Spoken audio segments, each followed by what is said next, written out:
Olá, olá, tudo bem com vocês? Pessoal, hoje nós vamos fazer a correção sobre a lista de cinética química, tá? Primeira lista sobre cinética. Então, semana passada nós vimos a parte teórica, hoje vamos para as atividades. Na número 1, a gente tem aqui falando sobre a revelação de imagens fotográficas, né? Com o uso de um revelador, que é o halogeneto de prata. Então, daqui a pouco eu vou mostrar uma tabela que mostra o tempo, né, que esse revelador demora, né, para poder fazer o efeito. Então, tá pedindo a velocidade média de reação no intervalo de tempo de 7 a 10 minutos é. Então, vamos verificar. E nós temos a tabela. Antes da gente passar para o cálculo, olha só, o pedido lá é de 7 a 10 minutos. Então, nós vamos estar pegando os valores nesse intervalo de tempo, os valores de concentração que estão relacionados a esse intervalo de tempo, tá? A gente sabe que o cálculo da velocidade média é a variação, o delta é a variação da concentração, o colchetezinho, tá? Dividido pela variação do tempo, ok? Então, eu vou pegar aqui o 22 menos 18 dividido pelo 10 menos 7, tá? Concentração eu pego de cima para baixo, tempo eu pego de baixo para cima. Bom, resolvendo esse cálculo, a gente tem 4 dividido por 3. Então, o resultado, 1,33 mol por litro. Lá nas nossas opções, letra certa, letra D. Tranquilo, né? Bem facinho o cálculo. Número 2. A número 2 fala sobre uma mina de cobre, né, e a reação do oxigênio com esse elemento, formando o óxido de cobre, que é um composto tóxico ao ser inalado. Bom, então olha só, nessas situações aqui, qual delas, ou colocando na ordem, né, ocorre com maior velocidade? Então, é para a gente colocar daquela com maior velocidade até a menor, tá bem? Então, vejam, a superfície de contato primeiro, no estado em que o cobre se encontra. A gente tem cobre em pedaços e pulverizado, pó. A gente tem oxigênio puro e tem ar atmosférico. E aqui estão os valores de temperatura. Bom, dentre essas situações, aquela que vai ocorrer com maior velocidade, só numerando aqui para ficar mais fácil para a gente, é a número 4, né? Porque além do cobre se encontrar em pó, o oxigênio é puro. E olha só o valor da temperatura, 100, né? Logo em seguida, a gente tem o segundo, que também é cobre em pó. Depois vem o terceiro, cobre em pedaços, mas o oxigênio é puro e a temperatura é maior. E por último, número 1, cobre em pedaços com ar atmosférico e temperatura zero. Então, a ordem 4, 2, 3, 1. Bom, aqui nesse gráfico a gente tem variação de concentração de espécies ABC. E aí é para a gente encontrar qual alternativa que descreve a reação que está representada nesse gráfico, tá? Então, vou colocar as opções aqui. Lembrando vocês que num gráfico de consumo e formação, isso é gráfico de consumo e formação, a quantidade dos reagentes vai diminuir, certo? Porque o reagente vai se transformar em outra coisa, então ele vai sumir da reação. Os produtos, eles ainda não existem, vai partir do zero, eles ainda vão ser formados, né? O reagente ainda vai ser transformado em produto, então a quantidade do produto aumenta. Considerando essa parte teórica, fica fácil para a gente identificar no gráfico.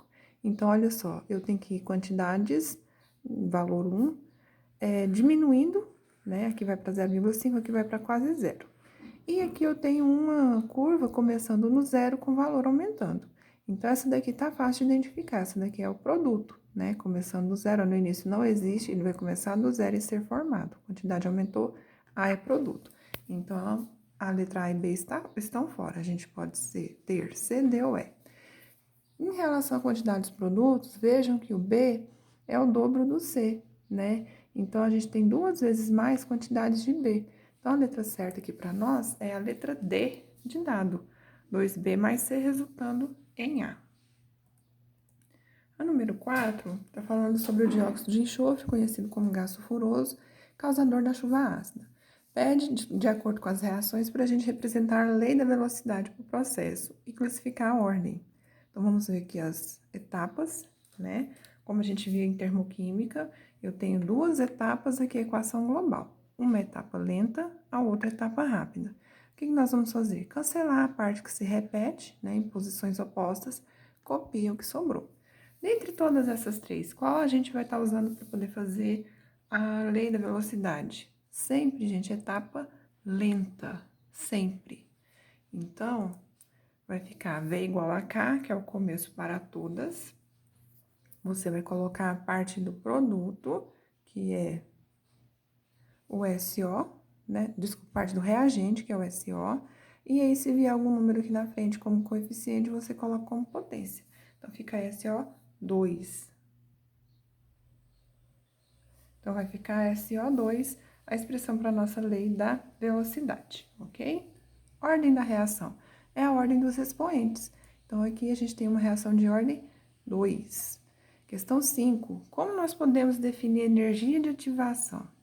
Então, aqui a gente tem as 4 opções. Energia de ativação é aquela que parte dos reagentes, né?